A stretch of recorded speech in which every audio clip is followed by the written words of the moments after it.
Call the town council meeting to order. Roll call. Smith. Weatherly.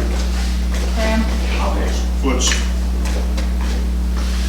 Approval of the minutes of the previous meeting. I make a motion we approve the minutes of the previous meeting. Second it. Motion made and seconded to approve the minutes. Any council discussion? Hearing none, all in favor, aye. Aye. Opposed? Motion carried. Presentation of claims. Of course, you see number one is the sludge sampler. We had to buy sludge sampler. We already had the boat. We just didn't have the sludge sampler. Thanks to our engineering company gave us a boat. They didn't want it back. He didn't like to ride in the old one? Bring your own boat situation. DNRC grant for wildland gear. That'll be a reimbursable grant. That was a $2,356.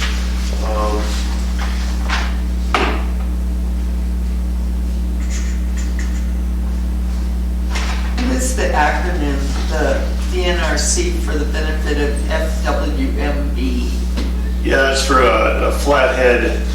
That's the new joint water compact board. Oh, So the check actually has to say DNRC for the benefit of, and then those words spelled completely out. So we had to file 3 water rights. So we have 3 wells we didn't have water rights on. The main town wells for our drinking water, we have water rights on, but we didn't have a water right on the park well, the lift station well, and the lagoon well. So we filed water rights on them. oh, That had to be filed on by March, whatever. Otherwise, you have to wait to go in front of the water board. So boy. we did those. Glacier Sack and sand gravel for gravel. Justin Solomon was for hauling some fire department equipment out of Helena to here. It was $3,100. Is that a grant reimbursement thing? No, it's out of our pocket. The equipment was, But you wait to see what we got. It's cool stuff. I think I've seen the cool stuff Yeah. there. the equipment was part of the, we didn't pay for it. It's, The equipment was free. We just had to haul. yeah. Gotcha. I'll talk about that later. That'll be a much bigger. And there's your report, yes.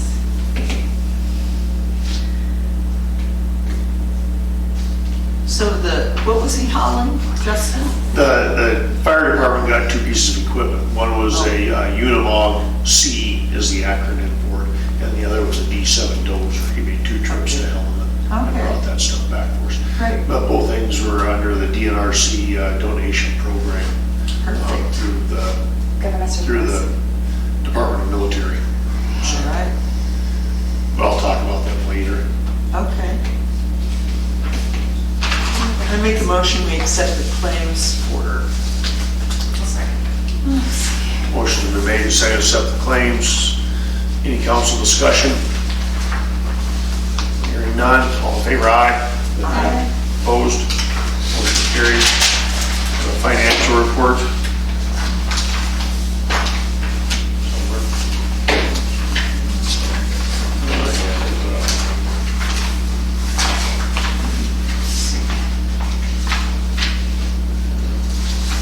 I make a motion, we accept the financial report from 2/28/22.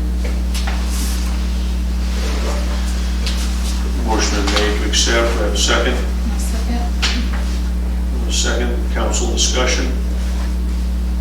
Any questions on anything?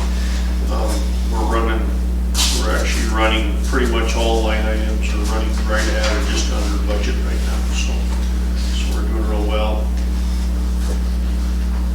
But also with spring comes a lot of expenditures. We're start spending on streets, roads, and other purchases. Yeah, I saw some fresh pothole fill. That was good. Right now, it's getting material. We're back to fighting getting material. That was one of the things you saw on there. We did buy 1 tote of oil. 200 gallons of oil cost us a little over $1,200. Oil is right now, road oil is at $6 a gallon. So, and a gallon of road oil won't go very far. We're working on that. There's some hiccups there. Wait for Treasure State to get some in too, and they'll be a little cheaper because we can buy them in bulk. So the guys don't know to get it.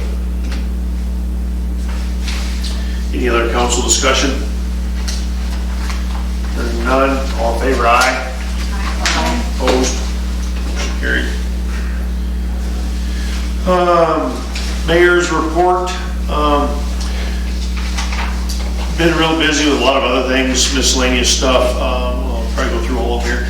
One of the things, we're working on spring cleanup, so the Public Works will start their monthly pickup. There's a sign-up sheet for April. You can call in or put your name on that. They'll start doing the monthly pickups. Third Thursday of each month. And anything that is charged for at the dump, we will charge you. We will haul it for free. If it's a couch, an appliance, whatever, there's a dump fee, you will have to pay the dump fee for that. So otherwise, we will not haul it. Branches, leaves, that type of stuff, we just take our own hit. But if it's something the dump actually charges for it, and we do not haul household garbage, that's up to you. It's mainly, this is a service when you have something, you own a car and you need to haul a couch and 2 beds to the dump, we'll do it for you. It's gonna cost you whatever the dump charge is. So, doing that, working on stuff with CR, I've had a couple, 3 meetings with him on the water projects, sewer projects and all that. We've had bid openings and all that this month, so it's been pretty busy with that stuff. The Public Works is out working on streets and alleys and starting doing some pothole patching, so we're just hitting some little springtime pickups there.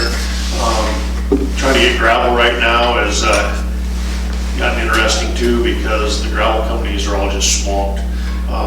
We got it, I talked to the boss today, and they're just gonna start sending us what they can, so they have a truck empty at the end of the day or something, they'll send it our way, so we can start getting some gravel moved over here to get moving on some of the street projects. Gravel, in order to get gravel, we have to haul it from Polson, that's the closest place we can get it. So it is kind of a logistical problem for us. There's no grass, they have no one around grass gravel. I've talked to everybody. Planes like an MRM, they have screened rock, but it's not fractured, so it's round, so it will hold. Round rock does not hold. You can put round rock 10 feet underground, and it's not going to stay there. So our nearest place is Polson, fractured roadways. We tried some different options. We tried buying some from the county. It was actually cheaper to haul it from Polson to buy it from Sanders County and the Nyradin hit. Imagine that. Our tax dollars at work, yay, Sanders County.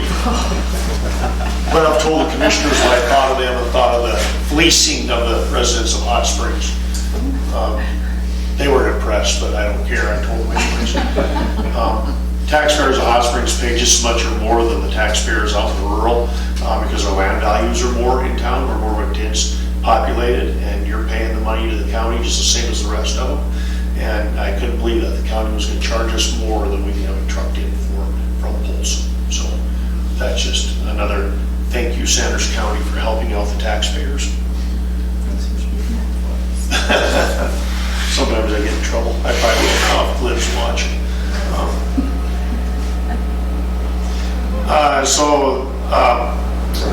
Public Works is working on all kinds of things. They're busy, street signs, all kinds of stuff, so we're moving forward with all that. They're doing some digging projects. Mike has 1, 2, 3, 4, 5 roughly water installs on the list to do. There's some logistics on some of them, but we're moving forward on that. Fire department, you saw that we got 2 pieces of equipment out of Helena from the DNRC through the Department of Military. So one of them was a D7 dozer, a little big for us, but it has 400 hours on it. So, and like the guy said, probably half of that was idle time for it. So we got that. We do have some dirt work that we're talking about having to rent or lease a dozer to do. We have some dirt work out the rodeo grounds, some in our yard there, and some out the shooting range. So now we have a dozer to do that. It was free. It just cost us the $1,550 to bring it. The other item we got from them was a Unimog, and they call it a C. It's a mobile excavator. So what it is Freightliner was brought the Unimogs into the U.S. They put a front bucket on the front for digging and scooping, loading trucks, and on the back is a case backhoe attached to the rear.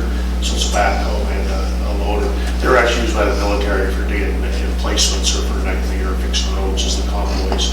They're a convoy piece is what they were. So that was also free. It has just a couple thousand miles on it. But the big item for that is, of course, Public Works can use both of these items. Also, it's for the fire department. And one of the big things we have a lot anymore is when we're out here fighting like hay bale fires and stuff like that, is tearing them apart and getting them put out is a major operation. Now we have a backhoe we can get places to and do that.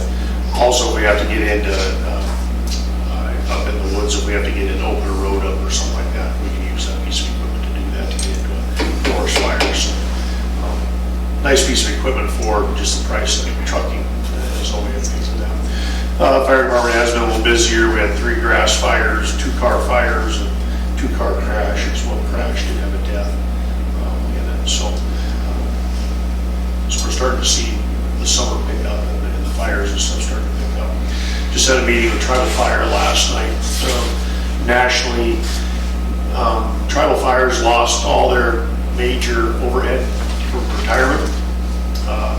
And also then they're lacking 60-some people coming back just as general employees. So they're short, but they're seeing that nationwide. So a lot of equipment and stuff just isn't available. One of the things the tribe normally had 2 to 3 trucks stationed over here all summer. I don't know if we're going to see that. One of the things they do have this year is the seat base will be back up, so we'll have the single engineer tankers in that. So that'll be helpful for us.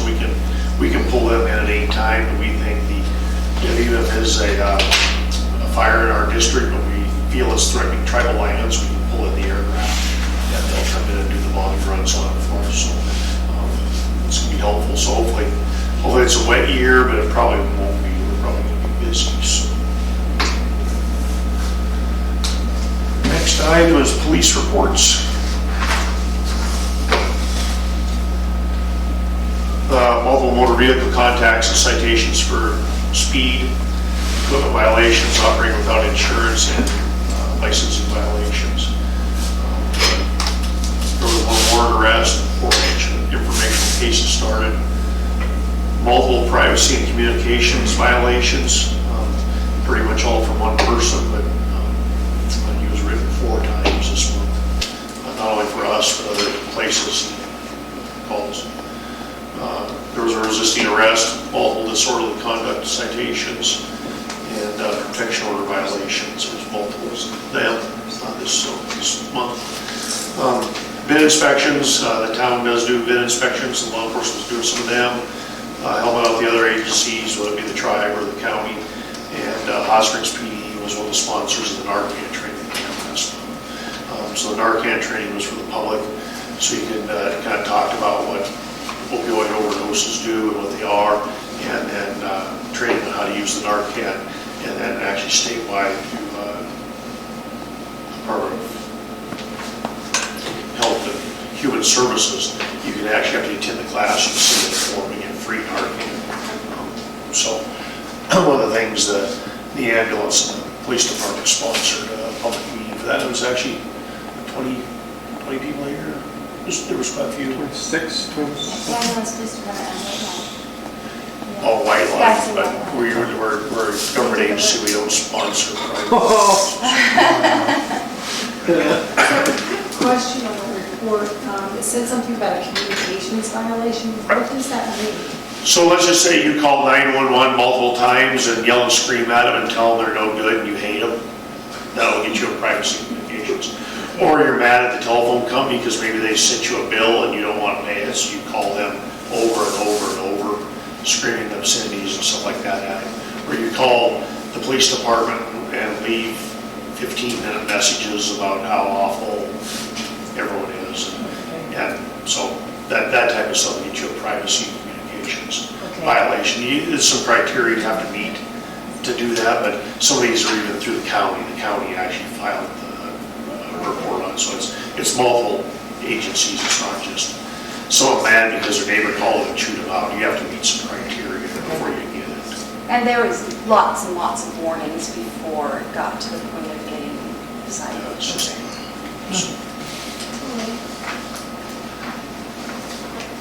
Okay, and some of the other things, I started to mention my mayor's report about cleaning up the town. Went off on another, one of the things that springtime also brings the time when we start looking at the decay ordinance, parking violations and that type of stuff. People need to remember that parking on city right-of-way, if you're using the vehicle and parking and all that, that's fine, that's what the right-of-way is for. The right-of-way is not designed for storage. So you can't be storing your travel trailers, motorhomes, broke down cars, broke down motorhomes, that type of stuff on city right-of-way. If you want to store that, you can store it on your own property or somewhere else, but you cannot be using the public's land for that. So with that, we went around and tagged 10, 15, 12 vehicles. Almost all of them moved. But just kind of a reminder to people that we're trying to stay on top of that. The other thing is the decay ordinance, which is, we use that quite a bit for cleaning up garbage and stuff. You know, it's one of the things I always say is, I believe in property rights, you should be able to do it on your property, but there just comes too much. You know, we can all kind of figure out sound. We know it's too loud, too noisy. We understand, that's pretty easy to understand. We all understand smell pretty good. You know, all of us know what a foul smell is. It's sometimes our eyes see things differently. What I think is clean is not what someone else thinks is clean. So, but when you're talking about household garbage and stuff like that, mattresses, couches, that type of stuff in yards, we're making people pick that up. We're giving warnings, sending letters, talking to them, helping them out all we can before we have to go to the next steps. But hopefully, and actually, almost everyone we've talked to is working on it actively. So, except for actually all of them are actively working on it. So it's just trying to keep the town cleaned up. When you're trying to stay on top of that a little better, it's just sometimes it falls to the wayside. So, council have anything? Clerk? I do just one thing. We are still, I've gotten a phone call in City Hall. I know Randy's gotten them at a station. I've gotten them on my cell phone. When you have an emergency, whether it's a fire, a car crash, you need a hospital, an ambulance or whatever, you need to call 911. The correct thing is, and if you want a police officer, don't call City Hall, don't call me at my house, don't call Randy. You need to call dispatch, that's what they're there for. So any of that, it has to go through dispatch. You want our fire department to come, call dispatch and dispatch us. Do not call us on our personal phones, do not call City Hall, do not call Randy's station. If you need a cop right now and it's an emergency, do not call the police department, dial 911. So that is one thing we are seeing a ton of, and it's kind of interesting. People delays the process. Yeah, people think that we kind of joke about, don't call me, call 911, but then they've seen it happen over and over. This month, there's been a huge Yeah. influx, calling us, calling. Facebook message, stuff like that. I need the fire department. Well, you got to hang up, dial 911. No, just send them. Well, there's no way for me, you call me, so you get one person. The only way for the fire department to be paged is through 911. They're the only ones that have that capability to notify all the firemen. They're the only ones that have the capability to notify the ambulance. It's like the other night, a guy called, Amy and I to go get the ambulance and come to his friend's house. Well, we have a crew sitting in the station. Well, I think If they'd have John, called 911, they'd have been there quicker, than calling. But I don't know what the deal is. The more we talk about 911, the more calls we're getting at home. I've gotten multiple, we need the police calls this last month, multiple. And the trouble with it is, if you call 911, the Hot Springs officer might be in Thompson Falls with a prisoner. But maybe there's a county officer in town, maybe there's a highway patrolman in town. So you call the main dispatch center, they know where everyone's at. I just can't, it just doesn't compute in my mind why someone would call me when they need the police. I don't call 911. Would it be a good idea to put up some signage for 911? It's people that, it's people that know better. I don't know what they think by calling me, it's gonna make something happen. like I explained to them, I see the police normally, sometimes at my morning meeting. I'll tell them tomorrow at the meeting, I guess, but I'm not. I'll let them, you know you need them tomorrow. If you Yeah. want them tonight, then you. If I remember, I'll mention it to them at the morning meeting that you're looking for them. And we do not have a police officer sitting in his office all day, every day. I don't know how many people come into my office wanting a police officer and they want him right now. The door's closed, they're not in there. Are they on duty? I don't know, because are they out doing a traffic stop? Are they on lunch break? Are they in Thompson Falls with a prisoner? Are they dealing with a domestic?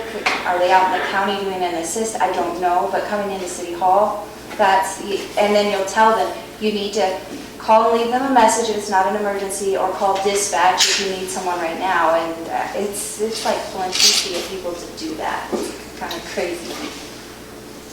So, I feel like people think maybe if you call 911, there's some kind of like recourse or something, like you're held to something Well, or. even the dispatch non-emergency number is still the way to get a message to our officers, get a case started, no matter what it is or when it happened. If you're calling to say something happened last night, you Yeah. still need to contact dispatch to get a case started, and then they put it in the queue, and when our officers come on, then they know that's what they need to take care of. So and then that's, some of the other things about calling dispatch, like you said, about the case being generated. All the county deputies, all the highway patrolmen that are in this area can see that same case being generated. So if it's thefts or stuff like that, now they know to start looking. Maybe they're seeing that in the area. So they know to start working on that or whatever. And that's some of the things I guess the public just doesn't understand is the way they share the information, that way more people know. I know when I've questioned some of those people at a later time about why didn't you call 911, well, it's in Thompson Falls. Actually, the lady the other day, I just flat told her, well, she goes, well, it's in Thompson Falls, I'm calling you. Well, but that's where it has to go through. No, I'm calling you.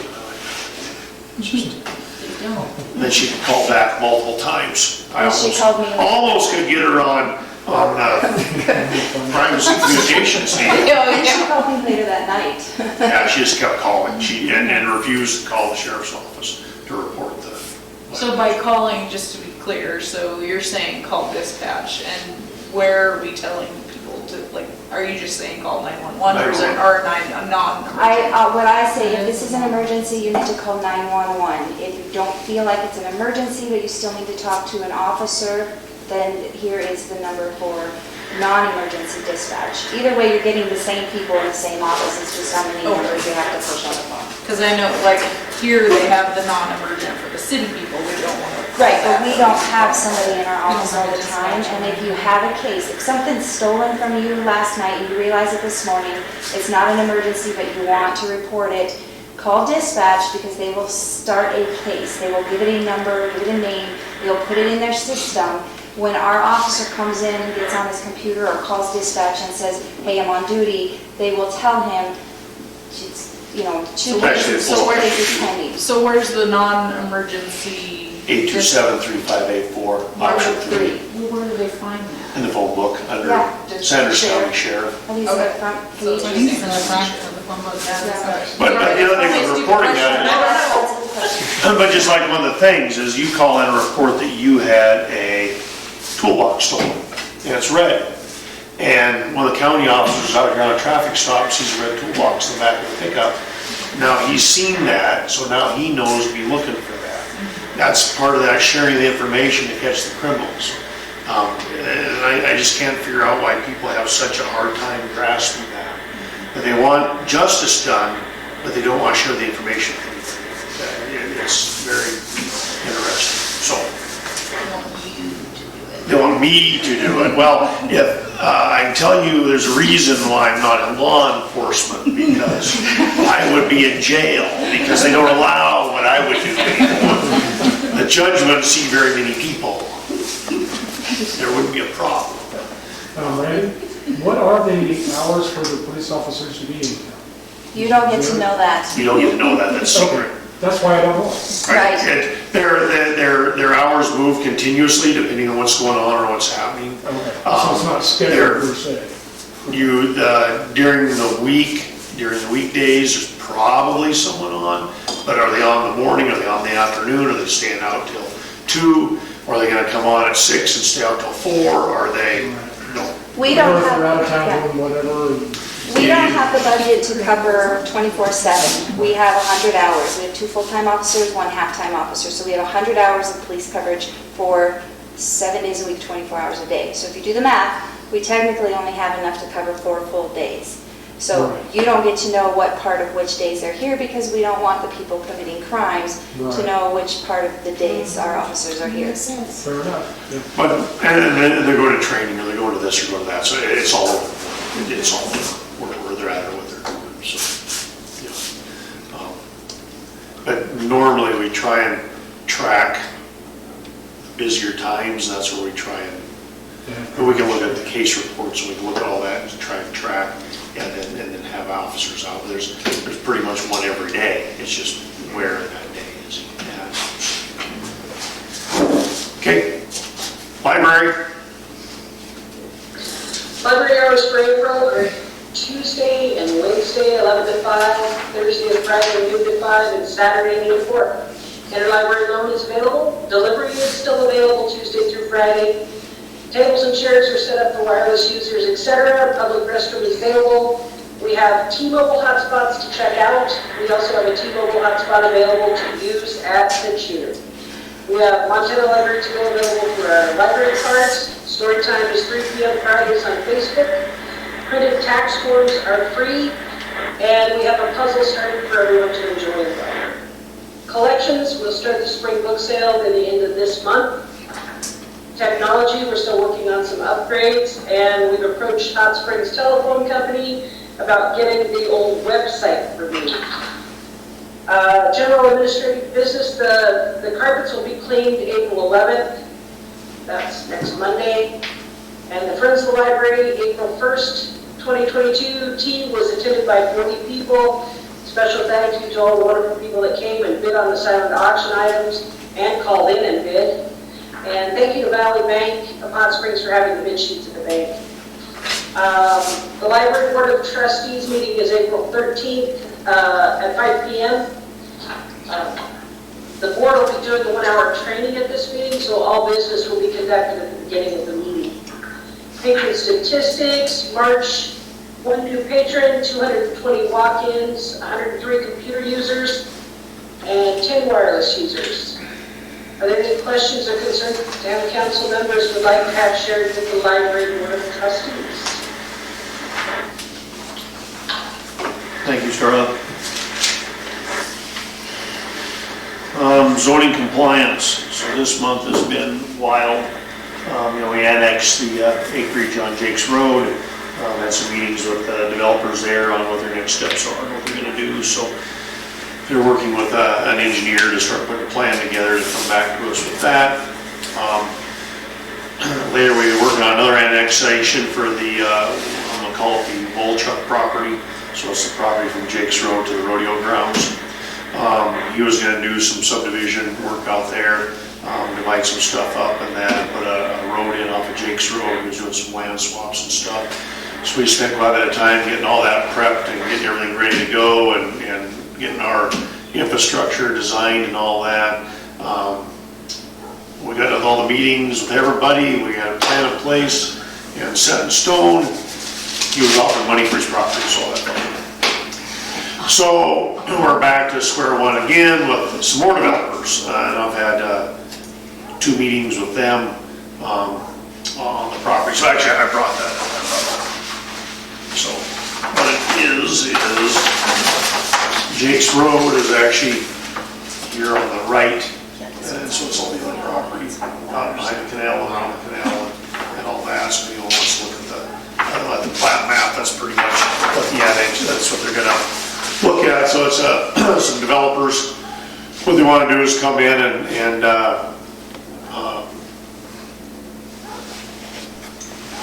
annex into the town and then hook in the city services and then the roads and stuff in. When they do that, so they'll have to put in the water line to DEQ specs. Once they put it in and pay for it, then they turn it over to the town's ownership.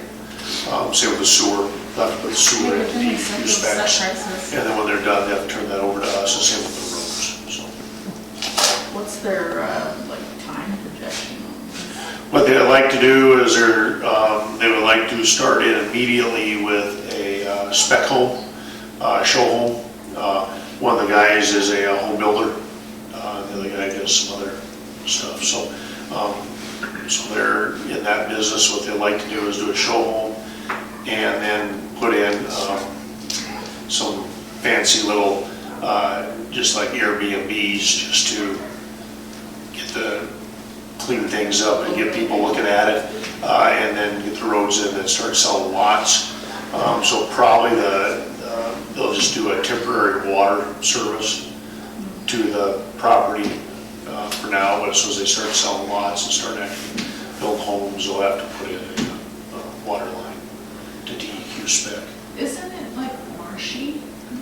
Not my problem, I don't care. I don't care at all. It's got a nice little creek. Don't care if the house is on stilts, I don't care. But I thought that was all like marshy down there. So you have to bring in fill, they're gonna have to fill, they're gonna have to do some different stuff, so everything on this side is pretty dry. Everything up in here is dry. In this area, it's just down in this area that it's well. And then we own pretty much all this anyways, this is ours. So, How many units are they thinking about doing? Do you know?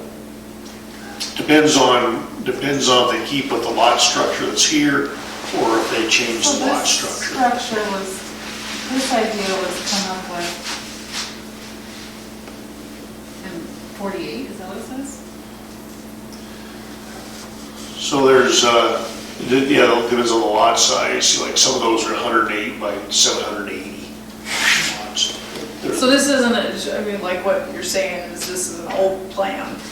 This is the plat that they will annex in on, and then they'll have to change. So we change it, they should hire a surveyor and all that, so. This is what's platted in 1949 in Sanders County. So this was the plan back then and they're wanting to follow through with it? Is that what I'm gathering? Only Wow. 80 years later. So with their water service that they're putting in for the new lots, come across the Jake's Road and tie in with the new water line that's going up Jake's Road, the service. So it'll be a loop, so they'll have to put one in down the highway, Springs, Montana. and then go down theirs, and they'll have to come There back it has over. street names? There's a alley easement at Nicky's Yes. to come back in, so I would tie back in there to loop that. Jake's Road's right here. Oh, Jake's Road is actually Lynetta Street. oh, I see. I was trying to figure out, okay. Says Martha. So the city owns this and they're buying this. Yep, So this would still be, like, what are we gonna do with it? that's where the rodeo fences. Oh. Gotcha. So we're not doing anything. Oh, good. Put in houses, we're gonna go in the housing business. This is overwhelming. I'm like, whoa, that's a lot of. Yeah, so that's what their plan is, so, if they get closed on it, we'll see the annexation papers at the next meeting, to annex the property in. And then, like I said, they just want to do a temporary water service for now and to do their show house, a couple Airbnbs. And then when they start moving the lots and that, they want to do the rest, so that's been, Launch out the states. So is it gonna jump? Because how far does the city, it only The goes city's to here. Jake's, isn't it? yeah, so we'll jump all the way over here. And then But we'll is it jump. including anything there? Or is it just kind of, what about the places that are already on Jake's here? They will be hostile takeover. Forced annexation. Is what it's called. And really, Hostile takes. and really all the residents, Door with the flag, now in Hot Springs. there's only one residence that's not already hooked to city services Okay. already. So all it would be on there, all it would be is a little tax change. They would no longer pay some certain county taxes, they pay the city taxes, which are pretty equal to that. But they're already up to city services, there's only one residence that's not up to city services on that road. All the rest of them have city services, so. That's more voters. Yeah, they probably don't vote for me. Yeah, for your hostile takeover? Yeah, forced annexation. Everybody's sweating. The new people down here wanted anyway, well, I mean, you want city utilities because then you don't have to deal with the county.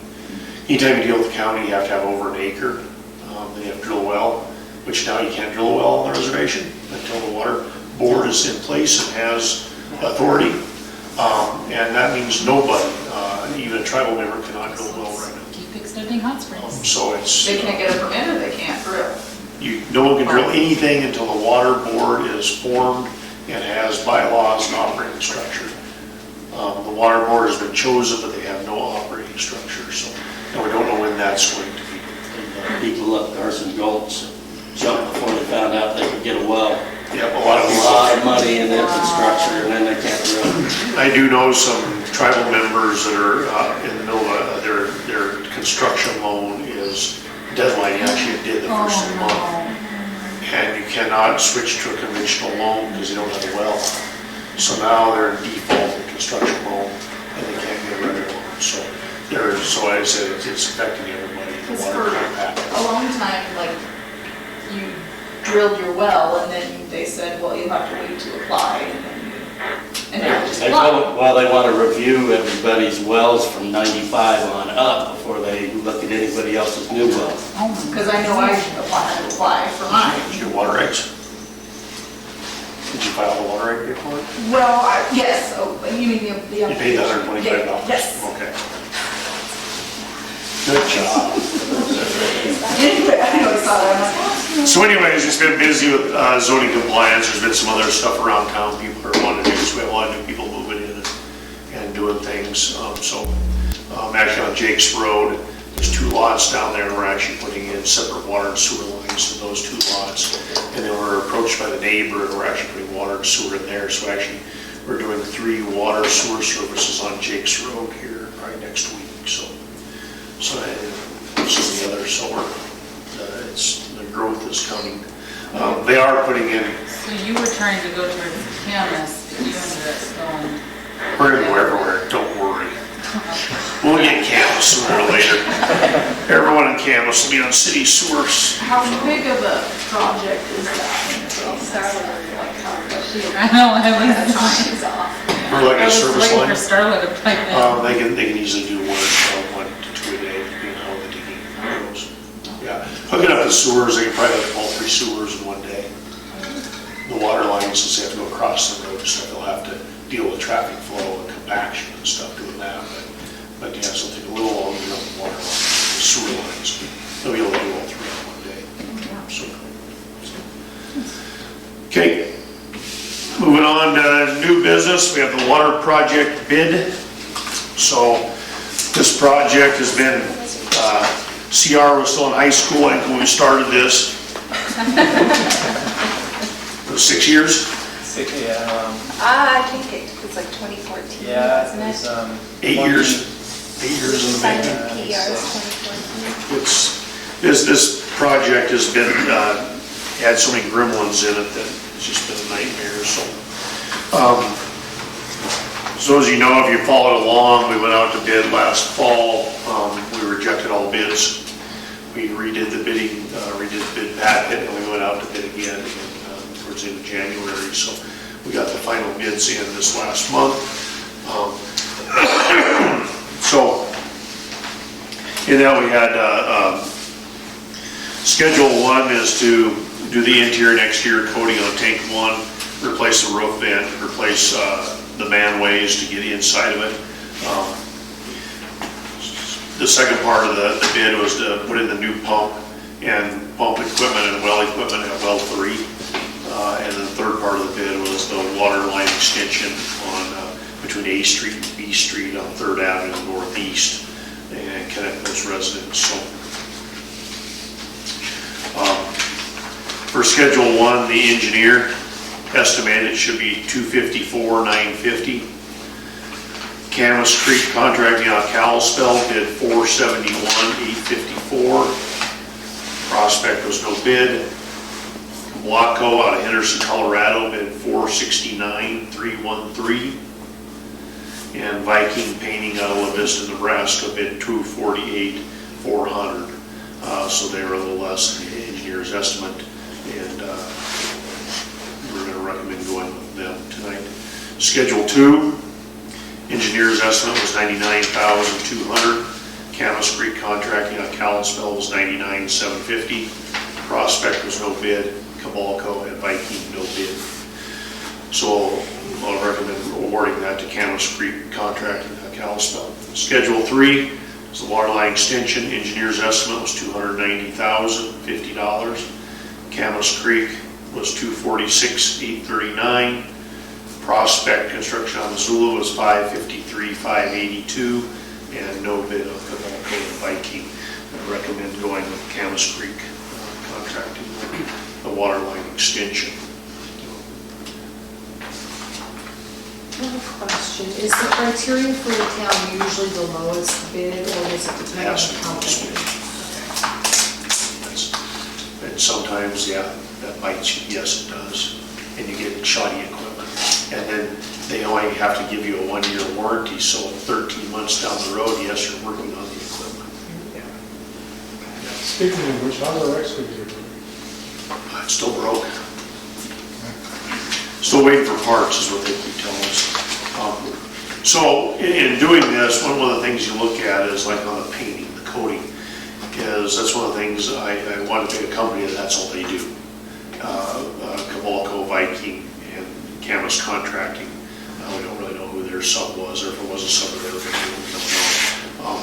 But these companies, that's all they do is travel around new tanks. You know, so they're pretty safe in getting a quality job. The well equipment, kind of the same thing. I mean, it's just, it has to meet our specs, we put our specs in there, they put the product in. The well equipment's pretty self-explanatory. It's a lot of wiring, a lot of sensors, and dropping the pump down the well. And then, of course, the lining work, the line extension, usually pretty that usually is pretty good. Where we ran into trouble on some other project is they, like the auger plant is a good example. We didn't feel it met our spec, but their engineer wrote a letter from the company saying it did, so we have to go with it.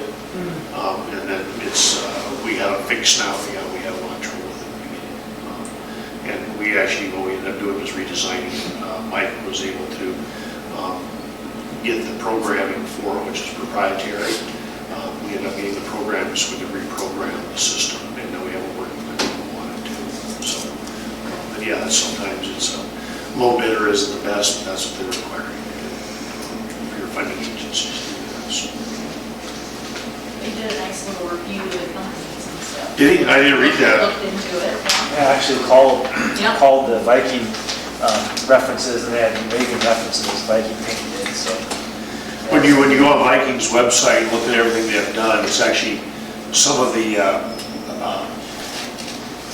like water towers in a lot of Midwest towns and stuff, but some of them are painted like corn cobs, and some are painted like, I mean, they've done a lot of, when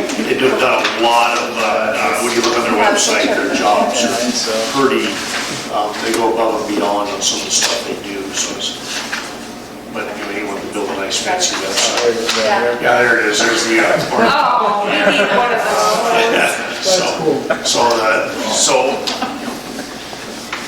And that's what we were talking about earlier, how some of these things are just so different in the bidding process, but we're pretty confident on these bidders that the bidding is underneath what our budget is.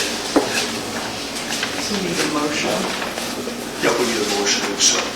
Okay, so I'd like to make a motion that we do the award recommendation, and that would be the Viking painting schedule for 248, 2,200 and 1,048,400 for the first schedule, and award Camas Creek Contracting Schedules 2 and 3 for $346,589.88.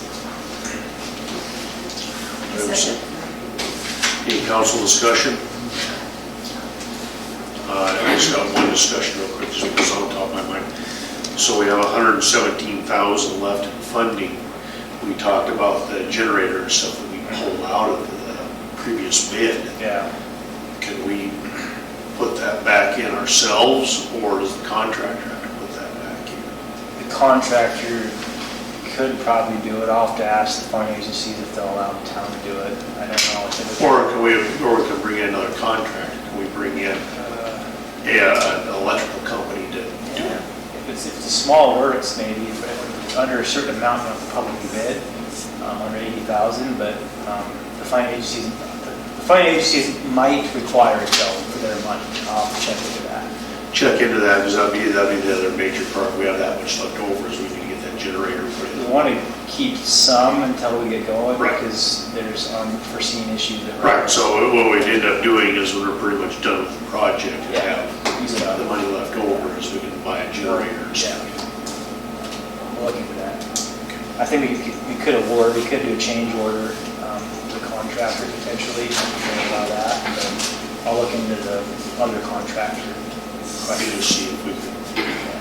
Okay. Yeah, we're having a new generator put in at our establishment, and we're getting it through Generac, and they do not warranty their generators in a building anymore.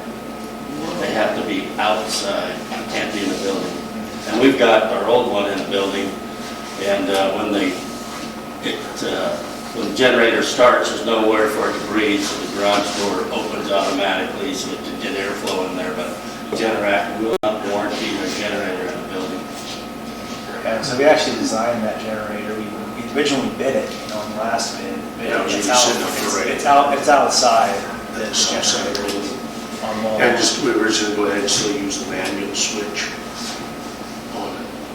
So you'd have to just fire it and switch it Right on. over there, start it, and throw the bypass. Yeah, but then we took that out because we were running so high over price, we took that generator out. So, Yeah, we were, the thing I was worried about is scaring contractors away because it's more complicated and worried about being over the budget amount, so it's more to simplify things, get more interest from contractors, and it worked, it seemed like, so. yeah. But now we have some money left over, so. Okay. Motion made and seconded. Any other council discussion? Quick question, that grant money, is it use it or lose it? Yeah. And it has to be approved, so we can't, the 117, they're just not gonna throw in our bank account. We can come up with something. It has to be project approved, so anything we do above and beyond a change order or whatever. So what he's talking about, a change order, so we get in, they're up there working on the tank and they find, you know, some other damage or something. And it's gonna be another $20,000 to fix, it'll be a change order, we all agree on it, and then that money would come out of that 117, so it's a contingency money for anything they find.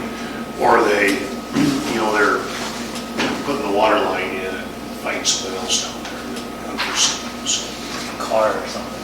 Yeah, a car line buried or anything like, or fuel contamination, you know, then we'd have to go to cast iron pipe and do some different things, so, which would cost us more, so. Okay, all in favor, aye? Aye. Opposed? Motion carried. The destination event grant, you had that with you. This is a grant being applied for by Michelle Bingham and the Homesteaders Committee to be used for homesteaders and improvements at the rodeo grounds. So Michelle was gonna be here, but her dad got really sick and they're working on some hospice stuff with him and her mom right now, so she asked me to kind of explain what's going on. She applied for the grant, she was gonna apply for it through the Chamber of Commerce, but you had to be either a government agency or 501c3. And so we went ahead and told her to go ahead and apply through the town, because it was also a time constraint thing. But, so she applied through the town, she was awarded, I believe it's $7,500. And now that money has to come to the town, so we basically need to vote to accept the grant funds and to manage them within the town. So we're kind of working as a pass-through, but we do own the rodeo grounds, and the improvements that are being done there actually benefit the town. So it is, Ray, do you have something to say? No, I just figured it's probably a good time for my face to be here, but no, you're doing great. Okay, so it would be funds for improving the rodeo grounds, which is the town's property, so it is a grant for the town. We just need to have a vote that says, This one was advertising. is it advertising for the, I would have to read it. Yeah, no, it is strictly to promote the Yeah, event. Yeah. it's strictly promotion for the Homesteader and Okay. rodeo for this year. Okay, And I think it's a reimbursement grant. right, oh yeah, that was the other part. It's a reimbursement grant, so the town would have to pay and then get reimbursed. Okay, and it is not a bricks and mortar grant? No, it's a, Yeah, It's just a to promotion, promote that's the right. event outside of, I gave Ed my packet, so I was trying to. and Well, actually, I have not had a chance to read what the award letter, states, but I can tell you what was, applied for was to actually develop, a homesteader-specific event website and have everything move, online for, registration and sales of all the tickets. Including still, getting some on-site stuff being done as well. I understand that's kind of a big deal. But there's banners, wayfinding, signs there at the site, direct people in town with the hopes that, folks are going to stay and park rather than drive around. So things along that nature. The maximum award was $25,000. You guys were able to acquire $7,500. However, I looked at all of the other awards that they were trying to give across the state, and you guys were one of the highest. So, comparatively speaking, you did really well. so Ray, we were actually awarded 7,500? Yeah. Okay. Well, that's pretty good. I mean, I don't even know how we would use that much, but, Well, and I know that. Well, and one of the things, She has the information as to what she put in there, if anybody wants to, and you guys have that, what she applied for. She had to say, yeah, it's We had pretty listed out. detailed. yeah. Yeah, it's detailed. 10,000 of it right off the bat was, develop a pretty robust website.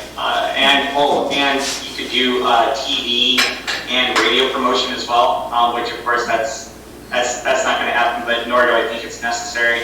But I mean, you guys are going to have a choice. She talked about a banner, across the street right there on your main. Yeah, the wayfinding alone is actually going to be a really big deal. Just keeping people there. It's offering parking, or not parking, but camping there at the rodeo grounds this year. And so just keeping them parked and camped and on their feet would be a fantastic addition to the town. So this is a reimbursement, so where do the funds come from with just general? So we would have to take them out of our general fund, and then the reimbursement will go back into the general fund. So that's not a big deal. So who is the would be in city charge? actually going to,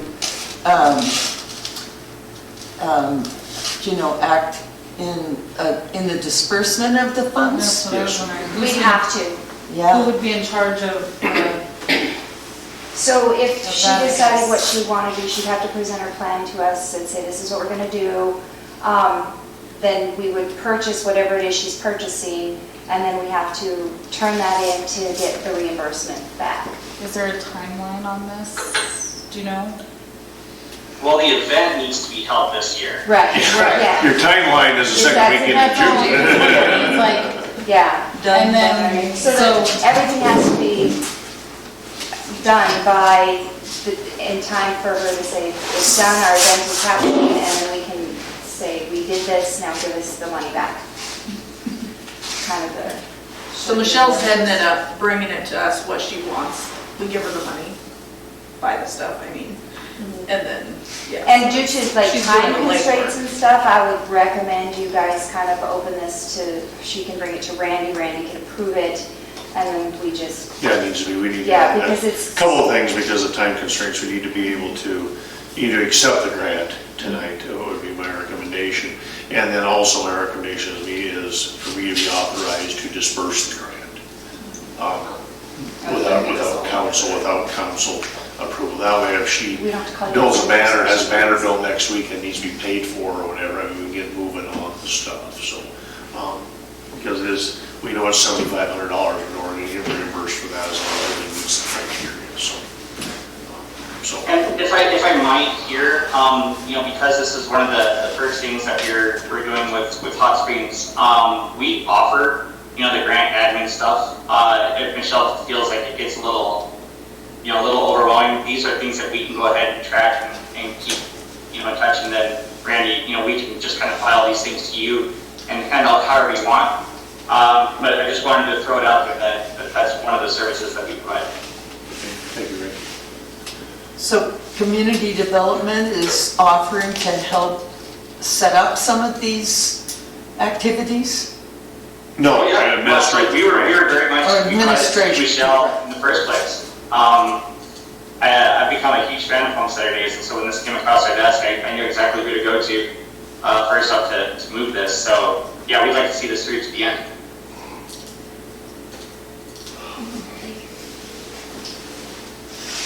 Okay.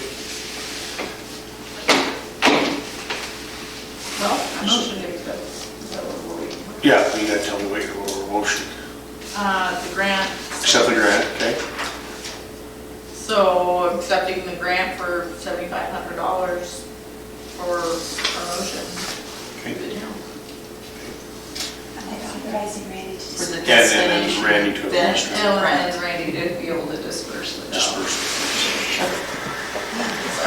I'll second. Okay, any other council discussion? There are some other improvements happening out there to seat more people, because we had a record number last year, and the bleachers and the seating is not that great. And we've had a pile of bleacher frames that we got from Sentinel High School when they redid theirs like 25 years ago that have been laying in the yard out here.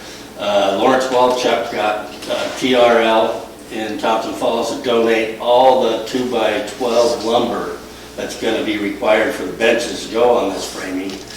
They're donating all the wood. Studs over in Plains is donating all the hardware to bolt the wood to it and to bolt the frames together. We just got to get on the move to get some footing poured there to set the new bleachers on. So So are we adding bleachers or replacing? we're taking those old bleachers out and we're putting ones in that are taller to seat more people. They're And then we'll probably anticipating, distribute those around twice. elsewhere, but. I'm sorry, yeah, they're anticipating double what you normally get. About 1,000 is what your annual take is on that, and they're expecting 2,000 this year. Yeah. That's the plan. So, When does that construction go with Should have started yesterday, but. Something like It's trying that. to start since November. Okay, Looking for volunteers though, Kayla, you ready? So we have a motion on the table. Any other council discussion on the motion? If none, all in favor, aye. Aye. Opposed? Motion carried. Now, the next thing that we really need to talk about here and hammer out is Parks and Recreation Board. But one of the other problems that I see happening right away is the rodeo grounds. The rodeo grounds with this grant, they want to go after more grants, they want to do other events out there, they want to do all kinds of stuff. Town owns it, it's our responsibility. We need to look at a way to manage that. Does the town council need to approve and talk about every single event they do out there? Or do we need to put a board together that oversees that, and we appoint the board and we just oversee the board, but the board has some structure to it and has some finances and all that. So some of the things, do we want the Parks and Rec board just to be that board that covers all that? Do we want to set a separate rodeo board? And I'm the chairman of the board for the Sanders County Fair, and that's how it's done. Sanders County Commissioners appoint us. We work for the commissioners doing the fair. So there's a board, we vote on everything, we do everything, we run it, and we have a budget that we have to stay underneath. And we have guidelines from the commissioners on how we operate, we have bylaws and all that. If one of us messes up, we have to answer to the commissioners. So that's kind of where that's at. Do we want to do something like that? Do we want to encompass the whole Parks and Rec board so they're covering everything? For Parks and Rec, and just do one board that also covers the rodeo grounds, do the bylaws and stuff with that. How do we want to do this? We got to figure something out, because if the rodeo grounds is doing what they want to do, not only going to be homesteaders, they've been approached to do some ranch rodeos, they've been approached to do concerts, they've been approached to do everything. Does the council want to be involved in every single thing they do, approving every single nickel that gets spent? You could be adding them to They? yeah, you could say The rodeo committee, or the people that are, there's a rodeo, the homesteaders committee, Yeah. that's they. Homesteaders committee is referred to as they from now on. Okay, so they have plans out there. One of the problems is that's ours that we have to manage and protect the town, protect the people. So Complicated. what are we gonna I do? think we just add them under the Parks and Rec and have it go that way, because I mean, So, And We that, need to put that together. that would be me as either a Parks and Rec board, or you just have we change the name of it or whatever, and all those properties are encompassed, and they just deal with that. The park in town is really, we go out, we take care of it, the town already takes care of that. Mainly what I'm talking about is the rodeo grounds. We gotta, here's where I see it. If you start doing all these events out there, everything has to be approved by the town council. So you're gonna have to start looking and seeing every single thing that goes through there.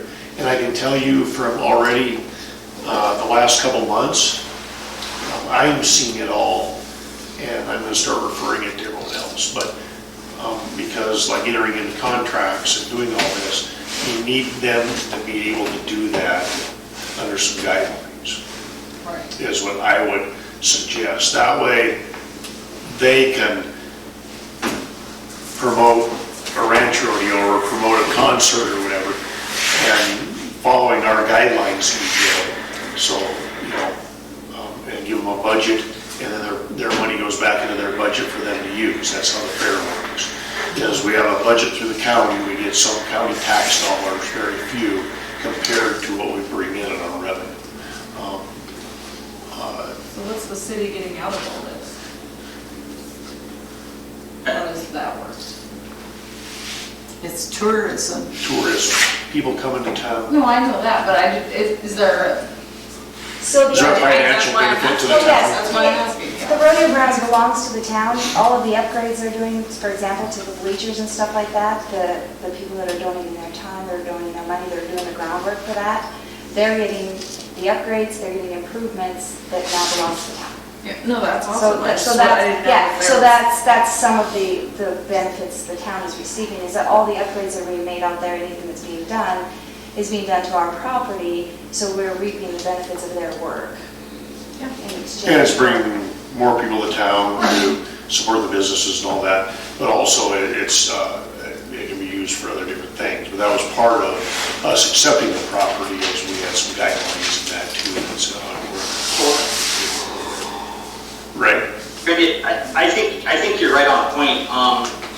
If nothing else, having a policy and procedure for those grounds. I don't know if you want to do parks and rec, because there's a lot of different things that they may not have an interest in being a part of. But if you did have a committee or a board that was in charge of providing the proposals to the council or whatever, but absolutely having a policy and procedure in place on how you're going to manage that is a really good idea. Well, included in our packet was a 2010 resolution for a parks board. We did have a parks board for a while, but we no longer have any board members. And I think Yes, she the is. rodeo, okay. Well, okay, I'm not trying to What? diss you or anything, Randy, the parameters for the Parks Board is long expired as far as, there's a list of how many years each board member and where they come from and all of that. We could start with assigning a new Parks Board and make the Homesteader Committee or whatever a sub Or board is a whole to separate, that. or is a whole separate committee. Or a whole separate committee. The only But they do need reason to I be was accountable for thinking- what they're doing. The only reason I Yeah. was thinking is the Parks and Rec Board kind of take it is because I don't feel like we have enough people in town that want to volunteer to become parts of these different boards. Well, believe me, if they get their hackles raised up, they'll show up for that. And, that's a lot of accountability with the rodeo grounds and all of that infrastructure down there, plus the use of these grant fund monies and what types of events we hold down there. And inadvertently, with the town owning the property, we have to kind of manage it somehow. So explain to me how a fair board would work. We call that rodeo grounds out there, the fairgrounds. So what we have is we have a multi-page bylaws. So the county commissioners appoint every single one of us. You apply, you get appointed just like anything else. And you serve at the pleasure of the county commissioners. So what we do is we have a board, so that we have the bylaws and management of that property. So we have a budget given to us by the county commissioners. And then so all of our money we make, everything we bring in goes into our budget, so then we spend that to improve the ground. So, like for instance, right now, we're putting in new ovens, new floors, and new lighting in the pavilion. We are putting in a machine shed for the equipment. We're putting in new wiring on the grounds for more 50 amp outlets. We're always improving the grounds. That money is to be spent on the property, doing improvements. We do use it for promotion.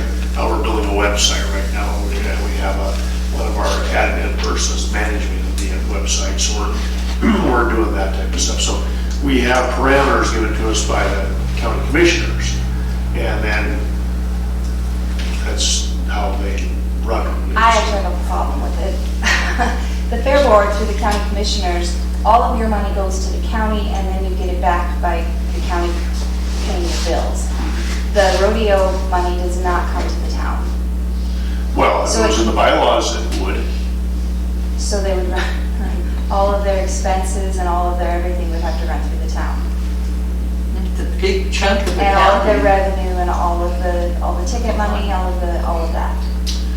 That's what I Yep, was we asking. did almost, the fair last year was just under $300,000. Well, you could issue them a special use permit. So that I wouldn't have to make it part of their own 501c3. I think that's a good idea anyway. Would that be an To annual? have their own nonprofit designation. Yeah. The MOU or any sort of special use permit that you do is an annual, kind of up at a renewed agreement.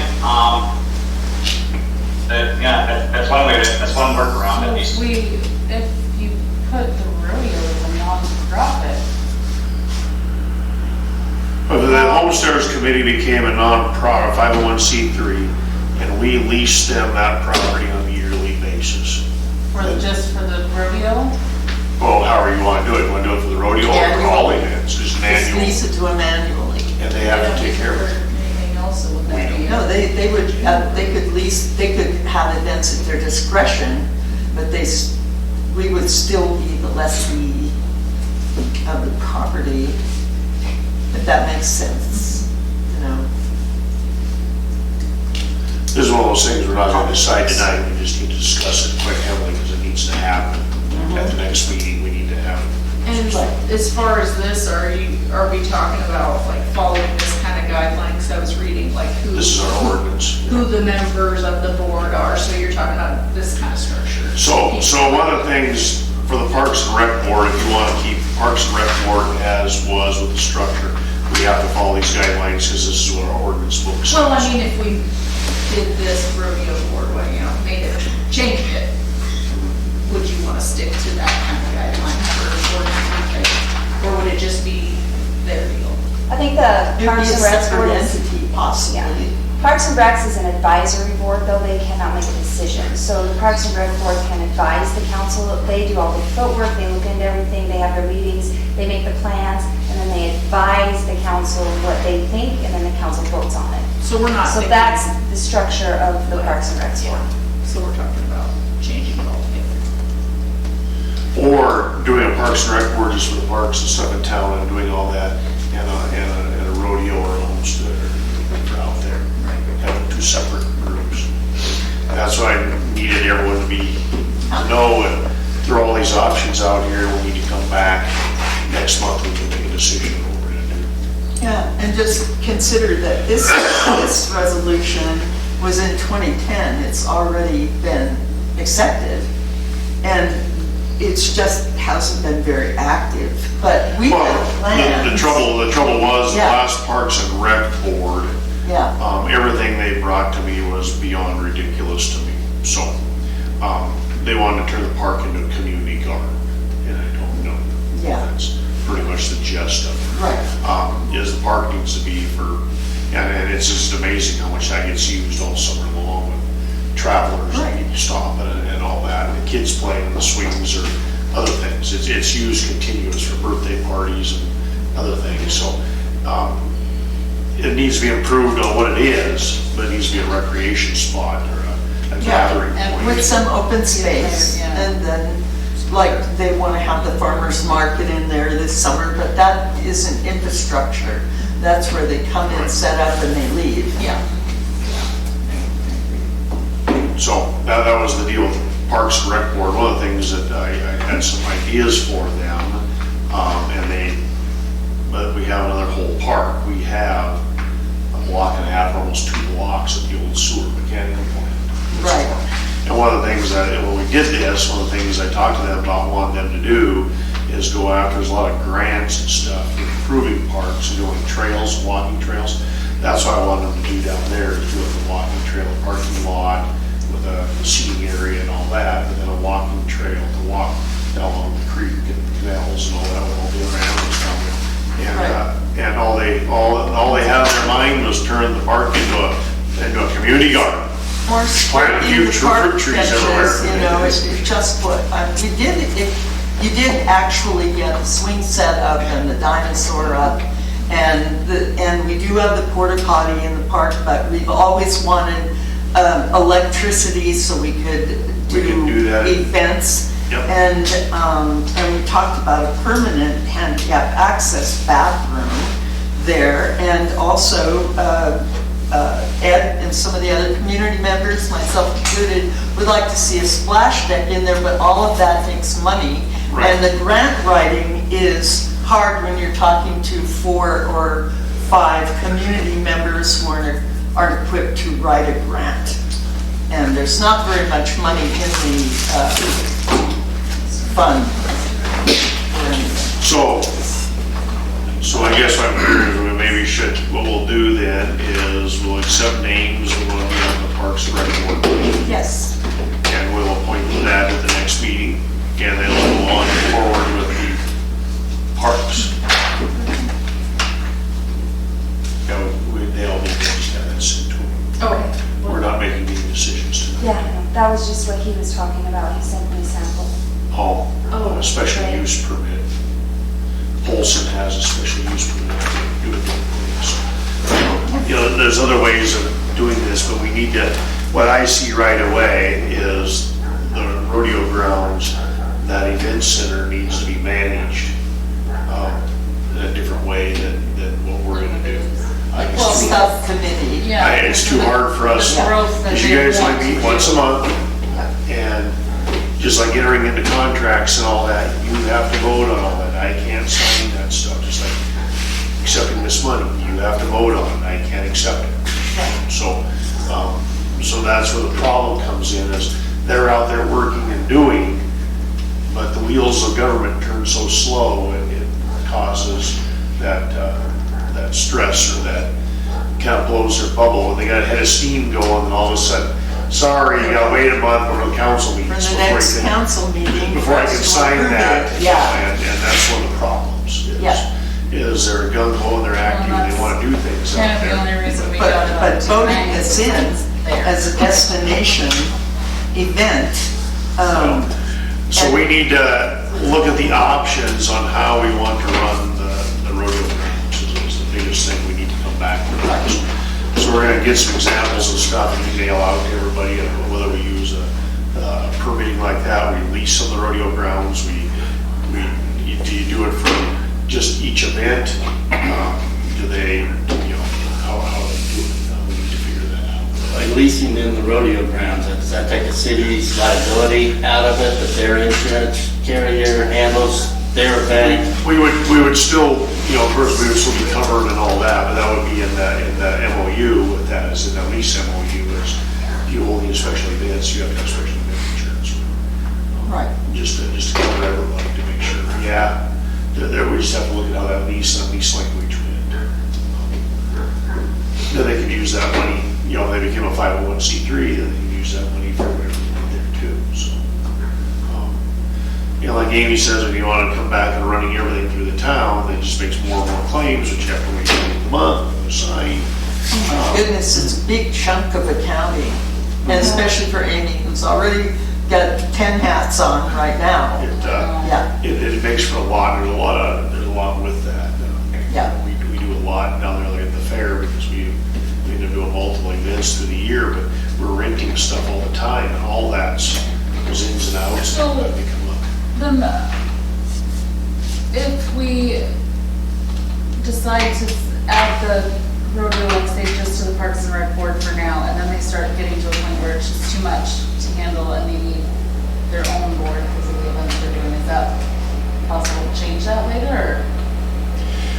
Yep, you can change that, I said, that's right, I think you guys need to talk about it, you need to talk to them too about how they want the town to handle. Do they propose what they want? They don't know yet, I don't think. This is all kind of. I really like Maybe this a special, I really like this idea of the special use permit on an annual basis where you they still run their own thing, but, they would probably have to be the 501 to be able to, get the grants and stuff. Yeah, I mean, if we know we're not gonna use it, they're gonna make use on it, bring people in, benefit the town, I mean. Well, that was kind of the whole idea with why it was donated to the town, was to be used for what it is, and to bring events to the town was the whole idea by donation to the town. And then it was, made a tax deductible by donating to the town, and then the town has the insurance and stuff to always have it covered, basically, too. Except rodeos. yeah. Just to, Our insurance doesn't cover rodeos. I think the important thing at this meeting is that we accept the administration and the acceptance of this destination grant so that we can accept the $7,500.